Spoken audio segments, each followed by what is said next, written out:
Hey guys, আসসালামু আলাইকুম। তোমরা সবাই কেমন আছো? সবাই ভালো আছো? তো আজকে আমি রান্না করবো পাস্তার স্যুপ। তো এটা খেতে দারুণ লাগে, মানে এত মজা যে কি বলবো।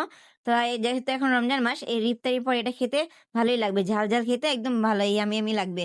তো প্রথমে চুলে বসিয়ে দিলাম একটা কড়াই, তারপর আমি দিয়ে দেবো 1 চা চামচ আদা বাটা, দিয়ে দেবো পেঁয়াজ বাটা। তো জান পাখি একটা লাইক, একটা কমেন্ট, একটা শেয়ার করে দেবা, অবশ্যই সাবস্ক্রাইব করবা। আর জানাইবো যে আমার স্যুপ রান্নাটা কেমন হয়েছে। আর এটা বাসায় অবশ্যই ট্রাই করবা, যেহেতু বাচ্চারা সবজি খেতে চায় না, এভাবে রান্না করলে অবশ্যই খাবে, একদম চেটেপুটে খাবে। তো আমার কষানো হয়ে গেছে, তো আমি এখন সুন্দর করে কষিয়ে এখন দিয়ে দিব হচ্ছে গিয়ে সবজিগুলো।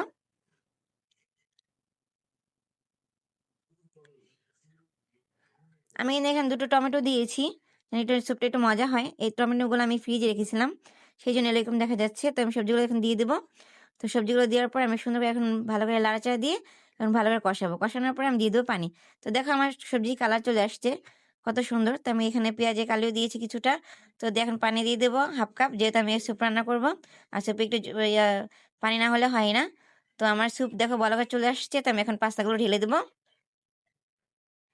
এইভাবে রান্না করলে বাচ্চারা অবশ্যই খাবে, তোমরা বাসায় ট্রাই করবা। যেহেতু বাচ্চারা সবজি খেতে চায় না, এইভাবে রান্না করলে অবশ্যই খাবে। তো আমি এখানে একটা ডিম ভেঙে দিয়েছি। যেহেতু আমার স্যুপ রান্না করা শেষ, তো আমি এখন একটা ম্যাগি মশলা দিয়ে দেবো। তো আমি ম্যাগি মশলা দিয়ে দিয়েছি। তো আমার স্যুপ এখন রান্না করা শেষ অলরেডি। তো আমি এখন নামিয়ে নেবো। তো আজকের মধ্যে এখানে বাই বাই, আল্লাহ হাফেজ, সবাই ভালো থাকবেন।